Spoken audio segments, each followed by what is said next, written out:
नमस्कार दोस्तों, सैर सपाटा के इस नए और ताजा तरीन ब्लॉग में आपका फिर से स्वागत है। चुनाव का मौसम है। चुनाव की गहमा-गहमी चारों तरफ दिखाई दे रही है।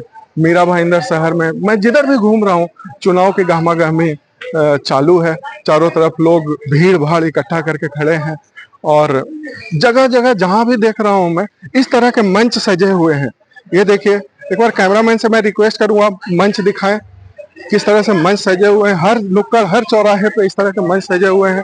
और जो हमारे जो लोकल नेता हैं वो तरह तरह के वादे किए जा रहे हैं, वादे पे वादे किए जा रहे हैं। पता नहीं वो पूरा हुआ कि नहीं, ये मुझे भी नहीं पता है दोस्तों, लेकिन वादे तो हो रहे हैं।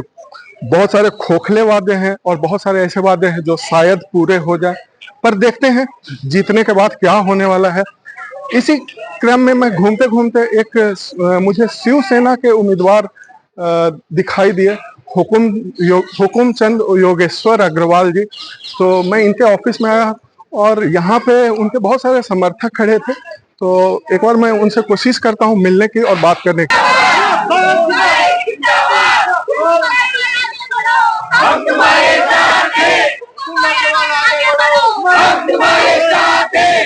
अग्रवाल आगे बढ़ो, अपनी निशाने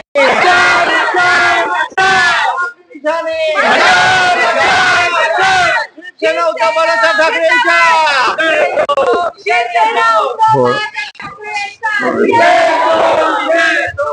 और आइए, यहाँ पे बहुत सारे लोगों की भीड़ इकट्ठा है।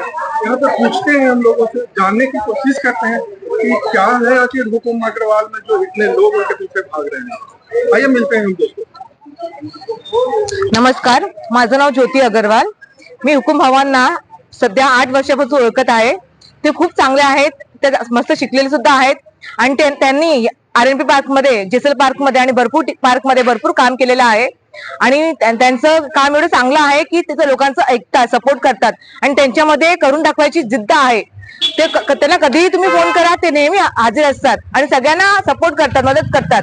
तर मला असं वाटतं की आपण त्यांनाच वोट करावं आणि त्यांना विजयी करावं अशी माझी इच्छा आहे। जय भवानी। आइए, एक हमारे दोस्त हैं ऋषि, मिस्टर ऋषि।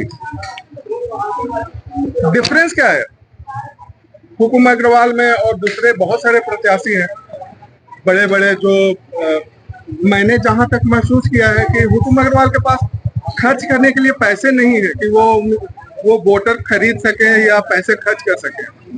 और बहुत सारे पूंजीपति लोग भी खड़े हैं यहाँ पे जो पैसे पानी की तरह बहा रहे हैं। तो हम हुकुम अग्रवाल को क्यों चुने? धन्यवाद आपका, आपने मुझे बोलने के लिए आपने मुझे अवसर दिया। मैं ये कहूंगा कि आप इस वक्त नगर सेवक के चुनाव के लिए आप किसी पार्टी विशेष को देखकर वोट ना दें। सबसे पहले उस व्यक्ति के बारे में जानें कि वो व्यक्ति की विशेषता क्या है। मेरे बोलने का मतलब है कि आप उस व्यक्ति में देख क्या रहे हैं, उसकी क्वालिफिकेशन क्या है, उसके पहले के काम क्या है और किस प्रकार वो आपके विभाग में वो आगे फ्यूचर में काम कर सकता है।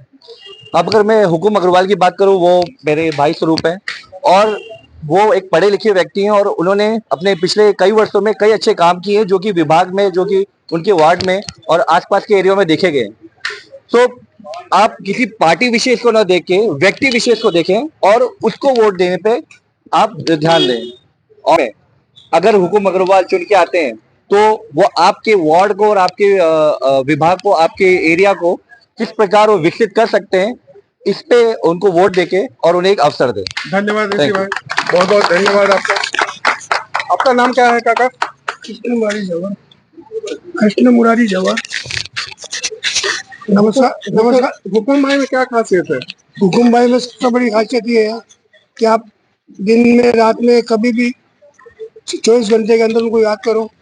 नजदीक के रहने वाले हैं, उनको बुलाते हैं, हाजिर होते हैं। पिछले 15 साल से मैं उनसे जुड़ा हूँ, कई एनजीओ में उनके साथ रहा हूँ। गणपति में विसर्जन के लेके गणपति का पानी विसर्जन, स्टॉल लगाना, लोगों को उत्साहित करना, उनके साथ रह के काम करना, मतलब एक नेता की उनके अंदर सभी मैं महसूस करता हूँ। धन्यवाद। चंदन मिश्रा जी हैं, ये आरएनपी पार्क में रहते हैं और ये भी हुकुम भाई के पास आए हैं, तो थोड़ा इनसे भी बातचीत करते हैं। क्या खासियत लगता है आपको हुकुम भाई में? हुकुम भाई एज अ इंसान, एज अ ह्यूमन बीइंग सबसे अच्छे आदमी है। ये यूथ है, यूथ को सपोर्ट करते हैं, ना कि सिर्फ यूथ, बट समय पे सपोर्ट करते हैं। और ये जेन्युइन है। और बात रहा इस इलेक्शन का, ये कॉर्पोरेटर का इलेक्शन है, ये लोकल इलेक्शन है। यहाँ पे पार्टियां सेकेंड, प्राइमरी है कैंडिडेट। पार्टी तो आएगी जाएगी, आज पार्टी लोग आगे पीछे करते हैं, चेंज करते हैं, बट कैंडिडेट वही होता है। आप ऑलवेज इस इलेक्शन में कैंडिडेट को वैसे चूज करिए जो आपके दिन रात कभी भी आपके है ना रिचेबल रहे। हुकुम भाई एजुकेटेड है, क्लीन प्रोफाइल है। ऐसे लोगों को हमें शासन में लेके आना चाहिए, तभी हमारा देश, हमारा समाज सुधरेगा और हम विकास करेंगे। वाह, बहुत आने दो ना लगे।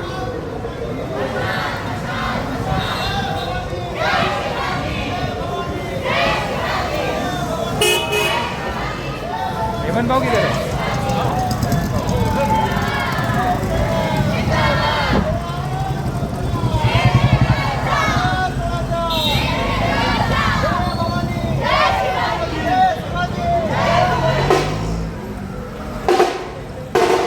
अभी हमने हुकुम भाई के लोगों से बातचीत किया था और आइए अब मिलते हैं हम हुकुम भाई से।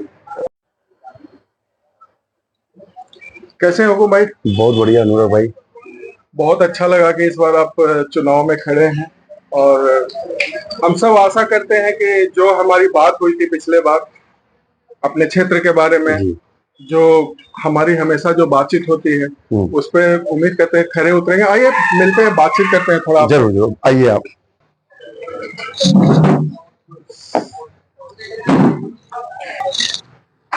बुनियादी जरूरत क्या है यहाँ पे? बुनियादी जरूरत क्या अगर आप पूछेंगे तो कुछ कुछ चीज ऐसी हैं जो बहुत ही जरूरत है, जिसमें से अगर आप देखेंगे तो हमारे प्रभाग 2 में बहुत साल से हमारा प्रभाग सबसे ज्यादा तकलीफ पाया है पानी के लिए। और उसका मुख्य कारण है कि हमारे खुद के क्षेत्र में खुद के क्षेत्र की एक पानी की टंकी का ना होना। और ये टंकी का ना होने से सबसे ज्यादा जो तकलीफ आती है हमारे जो क्षेत्र की महिलाएं बहनें हैं उनको, क्योंकि मेन जो जरूरत होती है, मुख्य जो जरूरत है चीजों की, उनमें से पानी सबसे पहले। तो ये जो है, अगर एक पानी की टंकी प्रभाग क्रमांक 2 में बना दी जाए तो मुझे लगता है कि हमारे जो क्षेत्र की महिलाएं हैं, बहन बेटी हैं, उनके लिए बहुत अच्छा मुद्दा रहेगा और उनका जो काम है, वो जो तकलीफें पाती हैं उससे वो छुटकारा पाएंगे। बहुत एकदम बहुत सही बात बोला आपने। पानी के लिए, पानी हमारे रोजमर्रा की बेहद जरूरी आवश्यकता में एक है, जो कि जितनी जरूरत है उसकी पूर्ति नहीं हो पा रही है। तो ये सही है, इस पे काम किया जाए तो बहुत ही अच्छा रहेगा। जैसे मैंने देखा है कि अभी समझो एक उदाहरण लेता हूँ मैं कि बहुत दिन से देख रहा हूँ कि बहुत सारी रोड खुदी हुई है, जहाँ तहाँ कंक्रीट पड़े हुए हैं और पता नहीं किस बात का इंतजार किया जा रहा है। छोटे छोटे काम के लिए बहुत सारे दिन लग जाते हैं, महीने लग जाते हैं। इस पर क्या बोलना चाहेंगे आप? इसको कैसे ठीक किया जा सकता है? देखिए अभी क्या चल रहा है कि मैं आपको एक चीज बता देता हूँ। जो हमारे सेवक हैं इस वार्ड के, उनको ये पता चल गया है कि आजकल चुनाव को जीतने के लिए मोनोपोली चालू हो गई है। किसी एक पार्टी का सिंबल, किसी बड़े नेता का नाम लेना और उसके थ्रू जीत जाना। जो यहाँ के नगर सेवक हैं, जो ऑलरेडी इस प्रभाग में हैं बीते कई साल से, 2017 में जब यहाँ पे लास्ट इलेक्शन हुआ था 20 अगस्त 2017 को, और उसका जो 5 साल का जो समय होता है वो 2022 में खत्म हो जा रहा, बट किसी कारणवश कभी कोरोना आ गया था बीच में, कुछ महानगर पालिका के इलेक्शंस नहीं हो रहे थे, उसकी वजह से उनको 3 साल और मिला। मतलब मोटा मोटा देखें तो 8 साल मिल गए। 8 साल में हमारे जो यहाँ के लोकल नगर सेवक थे, जो सेवक थे, उन्होंने कभी नहीं सोचा कि जनता को क्या तकलीफ हो रही है और किस कारण से हो रही है। जैसे आपने गड्ढों का बोला, आपने खुद देखा होगा जिस दिन इलेक्शन का डिक्लेयर हुआ उसके कुछ समय बाद ही पानी की लाइन के लिए गड्ढे खोदे गए और पानी की लाइन डाल दी गई। तो मेरा ये बोलना है कि जब आपको डालना ही है पानी की लाइन, तो क्या आप उन 8 साल में नहीं डाल सकते थे? चुनाव आए तो ही क्यों डाल? ये छोटे छोटे गड्ढों की वजह से मैंने देखा है बहुत बार, कोई एक्टिवा लेके चलता है, बेचारे स्लीप हो जाते हैं, उनको चोटें लगती है। हमने बहुत बार इसकी कंप्लेंट भी की है कि आप ऐसी चीजों मत कीजिए। अभी फिलहाल भी ऐसा चल रहा है कि गड्ढे करके रखे हुए हैं और आगे किया हुआ है। इस पे हम लोग अभी कल से काम शुरू करेंगे। अच्छा, मुझे एक बात और बताइए, आपके वार्ड में कौन कौन से क्षेत्र आते हैं? देखिए, हमारा प्रभाग क्रमांक 2 जो इस समय महानगर पालिका के दायरे में आ रहा है, उसमें आरएमपी पार्क आता है, उसके बाद में राहुल पार्क आता है, आशा नगर है, जयसल पार्क है, चंदन पार्क है, बंदरवाड़ी है। बीपी रोड का जो, अगर हम यहाँ से जाते हैं तो लेफ्ट साइड का पूरा पट्टा है तालाब रोड तक। उसके बाद में कुछ बिल्डिंग तालाब रोड की भी आ रही है, भाई दया का पट्टा आ रहा है और सुजाता शॉपिंग सेंटर आ रहा है। ये पूरा क्षेत्र करीबन करीबन 30,000 का पट्टा है। 30,000 के पट्टे में हमारे आरएमपी पार्क जो मुख्य हमारे लिए है, बाकी भी प्रभाग हैं, बाकी भी क्षेत्र हमारे लिए प्रमुख है, मगर आरएमपी पार्क का ऐसा हो गया कि कभी क्षेत्र का कभी किसी ने डेवलपमेंट किया ही नहीं। अभी मैं जब पूरे क्षेत्र में घूमा तो मैंने एक चीज पाया कि हर एक क्षेत्र में गड्ढे तो इतने हैं कि आप पूछो मत। दलवी चाल में मैं गया था, दलवी चाल के लोगों की जब मैं स्थिति देखा तो मुझे ऐसे लग रहा था कि लोग वहां पे कैसे रहते हैं। उनके जो घर हैं, उनके बाहर इतनी सारी गंदगी है, जो गंदगी कभी सफाई नहीं की गई। तो जो बोलते हैं हमने विकास किया, तो वो कैसे किया, वो मुझे लगता है इस बार जनता उनको चुनाव में बताएगी। मैंने एक चीज और नोटिस किया है कि जो हमारे क्षेत्र है, जैसे आपने बोला आरएमपी पार्क आता है, राहुल पार्क है, जयसल पार्क है, मैंने ऐसा महसूस किया है कि कुछ क्षेत्र, जैसे जयसल पार्क के कुछ क्षेत्र बने हुए रोड को फिर से उसको तोड़ के बनाना, बना हुआ जो नाली है फिर से उसको साल भर में फिर से खोद के बनाना, और बहुत सारे ऐसे क्षेत्र हैं जहाँ की रोड टूटे हुए, उधर कोई जाता भी नहीं है देखने, तो कुछ एक पार्शियलिटी जैसा महसूस होता है। इस पे क्या बोलना चाहेंगे आप? सही बोला आपने। एक्चुअली क्या हो गया, जब से प्रभाग में जो रचना हुई है कि 4 नगर सेवक एक प्रभाग से बनने चाहिए, उस समय ऐसा होता है अनुराग जी, कभी कभी एक ही पार्टी के 4 नगर सेवक जीतते हैं, कभी कभी अलग अलग पार्टी के 4 नगर सेवक जीतते हैं। हमने ये देखा है कि एक पार्टी के होते हुए भी वो चारों आपस में उनका मन कभी नहीं मिलता। कभी कोई सोचता है कि मैं करूं, मैं जनता के साथ जाऊं, कभी कोई सोचता है मैं ये करे वो कर। चारों ने कभी ये नहीं सोचा कि अगर हम मिलकर 4 एक पार्टी से आए हैं तो हमें चारों को मिलके जनता के जो क्वेश्चन है उसको उठाना चाहिए, उसको सॉल्व करना चाहिए। अब आपने बोला कि ये जो होते हैं गटर जो तोड़े जाते हैं, सीमेंट जो तोड़ा जाता है, सही बोला आपने। गटर जब तोड़े जाते हैं, मैं खुद पढ़ा लिखा इंसान हूँ, टेक्निकल नॉलेज मुझे भी है। आपने ये सही बोला कि गटर तोड़े जाते हैं। आपको पता है जब एक गटर का काम होता है, जब उसका टेंडर निकलता है, तो टेंडर में 2 चीजें प्रमुख रूप से दी जाती हैं। एक होता है उसका टेक्निकल बिड। वो टेक्निकल बिड में ये चीज आता है कि उस काम को कौन कर सकता है, उसके पास क्या क्या लाइसेंस चाहिए, उसके पास क्या क्या डिग्री चाहिए, उसके पास क्या क्या मैन पावर चाहिए। और दूसरा होता है प्राइस बिड, कि आपको हमने काम दिया है, उसका आप मिनिमम कॉस्ट कितना डालोगे। तो जब ये गटर तोड़े जाते हैं तो हमको भी बहुत दुख होता है। क्यों? क्योंकि हमारा भी टैक्स का पैसा जाता है। हर साल गटर की राजनीति करते हैं और गटर तोड़ तोड़ के ये जो निधि आता है नगर पालिका का नगर सेवक को, वो सिर्फ गटर में आता है। कहीं भी रोड बनता है उसको तोड़ देते हैं। इसकी वजह से क्या होता है, वो जो गुडविल है, जो उसकी क्वालिटी है रोड की, वो बेकार हो जाती है। जैसे अभी आपसे मेरी बातचीत हो रही थी, आपने बोला कि शायद आप अपनी रैली में आज विभिन्न क्षेत्रों का भ्रमण कर रहे थे, जैसे आप आरएनपी पार्क गए थे, बीपी रोड गए थे, तो आपने जयसल पार्क में भी घूमा। तो जब आप जयसल पार्क घूम रहे थे और आप चंदन पार्क भी गए थे, तो चंदन पार्क के घूमने में और यहाँ घूमने में आपको क्या कुछ अंतर समझ में आ रहा था? देखिए, अगर आप अलग अलग प्रभाग 2 के जो क्षेत्र है उनके बारे में पूछेंगे तो चंदन पार्क में भी काफी समस्या है। चंदन पार्क में जब मैं लोगों से मिला, और मैं हर साल वहां पे जाता हूँ क्योंकि मैं समाज सेवा में पिछले 18 साल से जुड़ा हूँ। चंदन पार्क में सबसे बड़ी तकलीफ क्या हो रही है कि इस समय वहां पे एक तो रोड है, उनके लोगों को कई सालों से ये आश्वासन दे रहे थे कि हम आरसीसी रोड बना के देंगे। आरसीसी रोड उनका तो बना नहीं आता, डामरीकरण करके छोड़ दिया जाता है। जब डामर किया जाता है तो उसमें भी क्या तकलीफ होती है एक तरफ आपका डामर का लेवल हाई है, एक तरफ लो है। जब कोई गाड़ी वाले जाते हैं तो वहां पे स्लिप होने की संख्या बढ़ जाती है। दूसरा, उस क्षेत्र में भी सीसीटीवी आज तक नहीं है। पानी की समस्या वहां पे काफी है। पीछे वहां पे हरिश्चंद्र झोपड़पट्टी आती है, बंदरवाड़े आती है। जो क्षेत्र है वहां पे गंदगी बहुत है। हमारे दूसरे क्षेत्रों में भी यही हालत है, सफाई का भी कोई नामो निशान नहीं है। अब कुछ दिनों से हम देख रहे हैं कि सफाई पे जोर दिया जा रहा है क्योंकि चुनाव है।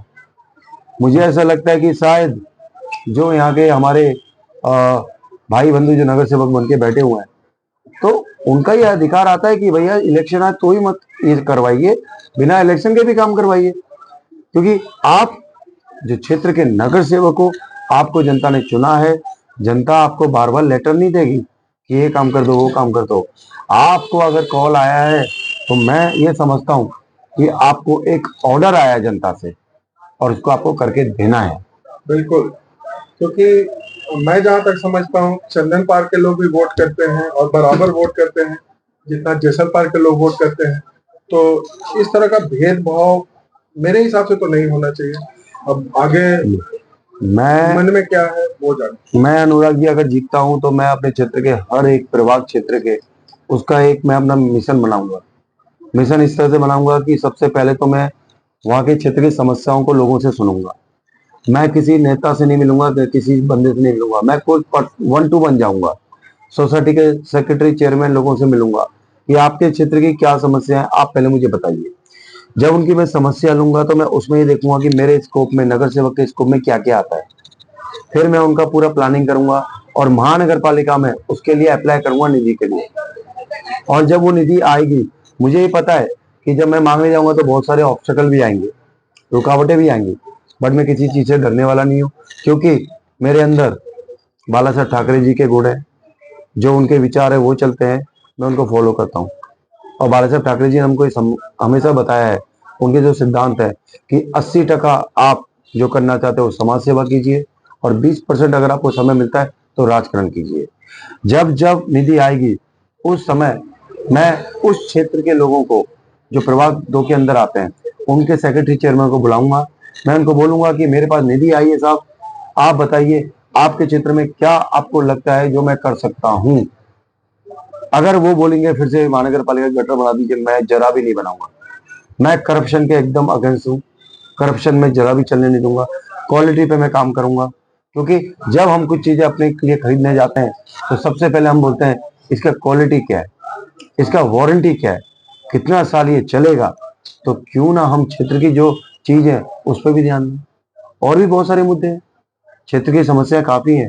पानी की समस्या है, स्ट्रीट लाइटों को मैं सोचता हूँ कि मैं खुद एक पढ़ा लिखा हूँ तो मैं सोचता हूँ कि वो सोलार में कन्वर्ट हो जाए, ताकि जो गवर्नमेंट का है इनका जो है पावर कंजम्पशन बचे। दूसरा मेरा एक विचार ऐसा है, हर एक सोसाइटी में छपरे लगे हुए हैं। अब छपरे आप जानते हो गैल्वनाइजिंग का है, सीमेंट का है।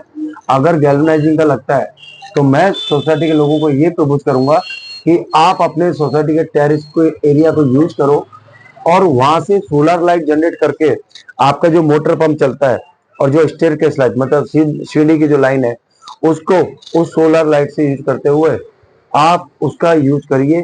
और आपका जो वहां पे पैसा जाता है 5,000 10,000 हर महीने का लाइट बिल आता है, उसको आप बचाइए। 2-3 चीज और बोलना चाहूंगा। मेरे मैनिफेस्टो में 2-3 चीजें है। हमारे रनर्स के लिए एक रनिंग ट्रैक बनाने का मेरा प्रयास रहेगा। एक हमारे खेल प्रेमियों के लिए क्रिकेट पिच की तैयारी हम करेंगे। हमारे जो दूसरे खेल के क्षेत्र के भी प्रेमी हैं उनके लिए भी हम काम करेंगे। जैसे बहुत लोग कबड्डी खेलते हैं, खो खो खेलते हैं, उनको भी छोटे छोटे ग्राउंडों की जरूरत पड़ती है। हम वहां पे भी ट्राई करेंगे कि उनके लिए भी कुछ फैसिलिटी की जाए। दूसरा ये है कि हमारा जो 2 नंबर क्षेत्र है उसमें एक कोलीवाड़ा क्षेत्र भी आता है जो चौपाटी की तरफ आता है। वहां पे उनकी 2-3 समस्या बहुत गंभीर समस्या है। एक तो क्या है, वो मच्छी जब चौपाटी के अंदर जाते हैं पकड़ने के लिए तो उनका जो जेट्टी है मतलब जहां से वो नाव में चढ़ते हैं उसकी हालत बहुत खराब है। तो मेरा ये प्रयत्न रहेगा कि अगर मेरे पास निधि आता है तो वो जेट्टी उसको बनाने का काम मैं जरूर करूंगा। और अगर मुझे किसी भी लेवल तक जाना पड़े या किसी भी पार्टी के एमएलए से मिलना पड़े, एमपी से मिलना पड़े, सरकार के किसी भी जरूरती सिस्टम से मिलना पड़े, मैं उसके लिए जाऊंगा। दूसरा है, वहां पे भी लाइटों का बहुत अभाव है और तीसरा है शौचालय की उनकी बेचारी समस्या। वो शौचालय अभी भी उनके लिए वैसा ही है जैसा चलता आ रहा है। ये दो तीन चीज जो है, इन पे हमको बहुत सारी चीजें काम करना है। उनके लिए भी हम काम करेंगे क्योंकि वो भी हमारे परिसर में आते हैं, और बाकी लोग के लिए भी। और भी बहुत सारी समस्या है जो मैं यहाँ पे आपको गिनाऊंगा तो बहुत समय निकल जाएगा। तो छोटी छोटी चीजों को हम करेंगे। एक नगर सेवक के स्कोप में जो भी काम आएगा उसको मैं लेके चलूंगा, और उसको मैं चाहता हूँ कि मैं अपनी तरफ से 100% देने की कोशिश करूँ। मगर आपको ये भी बताता हूँ, इंसान हूं मैं भी। शायद ऐसा हो सकता है 100% में से मैं शायद 99 टका ही कंप्लीट कर सकूं, क्योंकि भगवान ने हमको बनाया है और हम इंसान हैं। इंसान से कहीं ना कहीं गलतियां भी होती हैं, मगर अगर गलती मैं जानबूझ के करूंगा तो मेरी गलती है। मगर मुझसे जानबूझ के गलती, जैसे गलती मैं कर रहा हूँ मुझे भी अनजाने में होती है, तो उस चीज को मैं लोगों से क्षमा याचना भी मांगने जाऊंगा, मगर उसको ठीक भी करूंगा। और मैं यही चाहता हूं कि मेरा प्रभाग आगे जाके मीरा भाईंदर में सबसे टॉप का प्रभाग बने। जब लोग यहाँ पे आए तो बोले कि नहीं, प्रभाग क्रमांक 2 की चीजों को देखिए और वहां पे चल के उसको एक आदर्श मानना चाहिए दूसरे प्रभाग के लोग। हम लोग भी कुंभा यही चाहते हैं कि हमारा नगर सेवक इस तरह से चुन के आए कि आपके जो बड़े बुजुर्ग हों आपको कान पकड़ के बोले कि ये काम करना है आप करो, और हम छोटे लोग या हम आपके बराबर के लोग आपको हक से बोले कि भाई हमारे पास ये, हमारे क्षेत्र में ये प्रॉब्लम है और आप उसको सॉल्व करने की कोशिश करें। मैं तो हमेशा चाहूंगा कि जब मतलब हमें ऐसा नगर सेवक चाहिए जो हमारे ऊपर चढ़ के ना बैठे, हमारे साथ चलने की कोशिश करे। बस ये जो आपने बोला है, मेरे यही विचार है। मेरे ऑफिस में अगर कोई आता है तो मेरा उसका काम करने का फर्ज होना चाहिए। मेरी तरफ से उसके लिए हमेशा खड़ा होना चाहिए। मेरा सिर्फ यही बोलना है कि जब वो आए, उसके जो कार्य हैं वो मेरे क्षेत्र में आए तो मैं उसके जरूर करके दूंगा। कि हमारे प्रधानमंत्री भी बोलते हैं कि मैं प्रधानमंत्री नहीं हूँ, प्रधान सेवक हूँ, जनता का सेवक हूँ। जनता ने मुझे बनाया है तो मैं उनकी सेवा करने के लिए आया हूँ, ना कि उन पर राज करने के लिए। और हम भी चाहते हैं कि हमारे नगर सेवक भी इसी तरह के हो, हमारे सेवक बन के आए, न कि हम पे हुक्म चलाने वाले। तो दोस्तों ये थे हमारे दोस्त हुकुम चंद अग्रवाल जी। इनसे बहुत मीठे और बहुत सारे तीखे प्रश्न पूछे, जिनका मैं अपनी शुभकामनाओं के साथ चाहूंगा कि हुकुम भाई हमारे वार्ड में आए, जीते और हमारी समस्याओं का समाधान करें। नमस्कार। धन्यवाद भाई। दोस्तों ये है हमारे गुरु जी, मारुति मंदिर में सेवा करते हैं। और आज जब मैं हुकुम जी से बात करने के लिए आया तो ये बैठे थे, तो थोड़ा मैं इनसे भी बात करने की कोशिश करता हूँ। तो गुरु जी कैसा नगर सेवक चाहिए आपको? नगर सेवक ऐसा हो जो इस जनता की समस्याओं का समाधान करने की कोशिश करे। समस्याएं बहुत है, इतनी जल्दी होती भी नहीं इनसे, पर कम से कम कोशिश तो करें। और जो इनके सेक्टर के मतदाता किसी समस्या को लेके इनके पास में आते हैं तो उसका समाधान करने की कोशिश करें, जितना हो सके उतना करें। राजनीतिकरण है, ठीक है, लेकिन उनको लटकाने भटकाने का काम नहीं करें और जितना हो सके उनकी मदद करें। हम बहुत सारे समस्याओं से घिरे रहते हैं। सोसाइटी की समस्या है, रोडों की समस्याएं हैं, पानी की समस्याएं हैं, और हमारे पर्सनल समस्या भी कभी कभार आ जाती है। तो हम किसी को जानते तो है नहीं, हमारे तो नगर सेवक यही है, इन्हीं को जानते हैं हम, और इनके पास ही जाएंगे कि साहब मैं इस उलझन में उलझा हुआ हूँ, आप मेरी सहायता कीजिए। लेकिन हमने कई बार देखा है कि हमारी कोई सुनता ही नहीं है।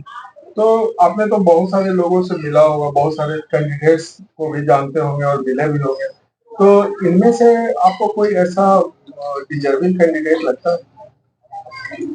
और मैं इनका बहुत बड़ा परिचित हूँ, और हमारी कभी कभार छोटी मोटी समस्याएं इनके बस की होती है, वो भी बताते तो उनको ये पूर्ण करते हैं। लोगों की समस्याओं पे ध्यान देते हैं, हालांकि किसी पद पे नहीं है, फिर भी कोशिश तो करते हैं। होना ना होना अलग बात, लेकिन कोशिश तो करते हैं। किसी को ना तो नहीं कह सकते, ना तो नहीं कहते हैं। जितना हो सकते हैं सबकी मदद करते हैं, सबकी सहायता करते हैं, और सबसे इतना मीठा और प्रेम से बोलते हैं कि इनसे मिलने के लिए। बाकी मैं किसी पार्टी का कार्यकर्ता नहीं हूँ, न मैं इनकी पार्टी का हूँ न किसी अन्य पार्टी का हूँ, लेकिन इनसे मेरा इतना प्रेम है कि मैं दर प्रतिदिन इनके पास में आता हूँ और इनसे मिल के जाता हूँ। गर्व होता है ऐसी बात सुनकर कि कोई निष्पक्ष व्यक्ति, गुरु जी हैं, सबके गुरु जी हैं, सबके लिए संभाव रखते हैं ये, लेकिन अगर हुकुम जी के लिए ये ऐसी बात बोल रहे हैं तो इसका मतलब कुछ ना कुछ तो है उनमें। जरूर जरूर जरूर ऐसी बातें बोल जरूर जरूर। धन्यवाद गुरु जी। बहुत बहुत कोशिश करते हैं कि हुकुम भाई जीते इस बार और हमारा नगर सेवक बन के मन